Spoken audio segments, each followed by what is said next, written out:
I'm with Kurt Coffey, Vice President of Case IH. We're at day 2 of the National Farm Machinery Show in Louisville, Kentucky.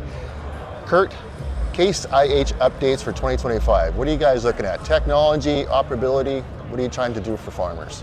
At the high level, we have a year full of, I would say, new innovations and new launches. Some of them are here at Louisville. Yep. We may hold some back for later in the year at other shows. Okay. But for sure, we're updating platforms. I know you're talking to the team, but continuing to talk about our AF9 and 10.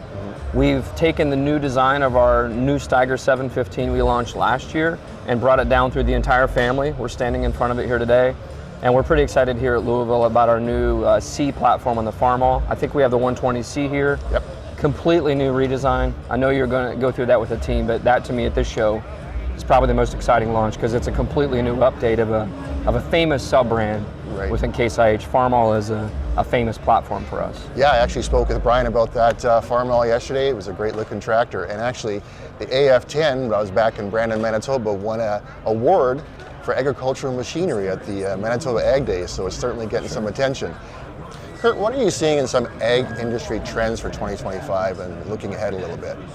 The market continues to be, for new equipment sales, the market continues to be soft, somewhat like we saw in the third or fourth quarter of 2024. Okay. We came out last week with our earnings and our guide, and we haven't made adjustments to what we see as of today in 2025.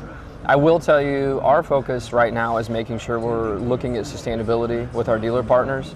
So we've seen a lot of upturns or downturns. I remember the 80s when I was a little bitty guy. Okay. We saw another downturn challenge here about 10 years ago. And what we've learned is let's be steady, let's get ahead of the change.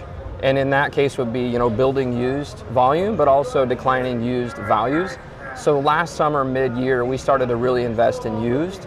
And we've tried to get ahead of that trend so that there's just general health across our distribution channel. And so maybe a little bit operationally how we're handling a difficult year of 25, but we're taking it in stride. And this is a 180-year-old brand, and we're going to still be here in 100 years. So that sounds great, Kurt. Is there anything you want to add that I didn't ask you about here today at the show?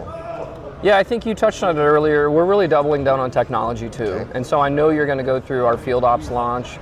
But this really is bringing best-in-class technology stack so the customer can, where's my tractor, how fast is it going, is it optimized, send my data over to my agronomist. That entirely new launch is probably resonating the most with our customer base because it's really enabling new ways, improved management practices with relatively no investment. It's something customers can access today if they're a Case IH customer. So, thanks for coming out here today. Hey, thanks for your time, Kurt. Pleasure meeting you. Have a good one. Okay.